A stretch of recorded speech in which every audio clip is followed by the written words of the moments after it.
تعویض روغن جیر بوکس کیا همون سرانتو 7 لیتر روغن جیر بوکس.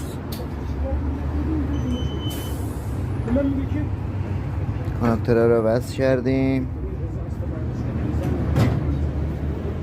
7 لیتر روغن میبره. روغن 6 خسته، روغن خوبیه.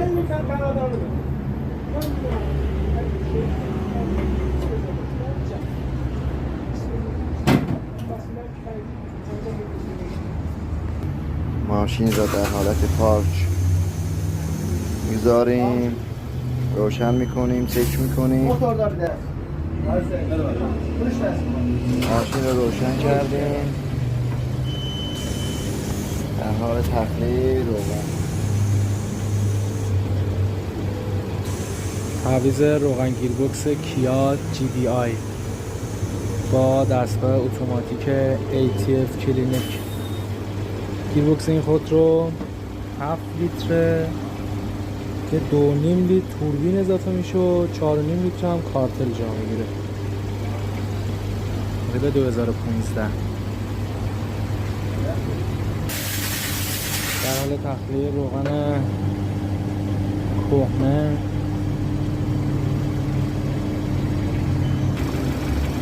Rüzgardan 1450 veriyor. Eyvallah. Bunları sen dedin. 600 lira. 450 dedik, beynime bakmadım. Deməli cin bu arada şey yok. Geri çevirecek. Molvik mənsiği qapaq gəlir. O ben müvəqqəti. همچنین روغن گیربکسی که واسه کیا سورنتو GDI در نظر گرفته شده از برند خوب ساتل 6 خط که 7 لیتر هم جا میشه.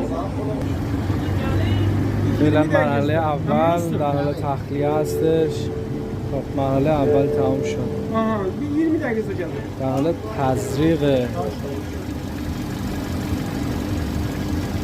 الان در حال تزریق.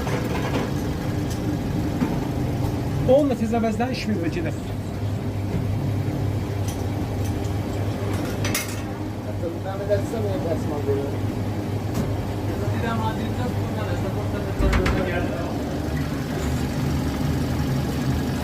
Ya satmadan beri var ya.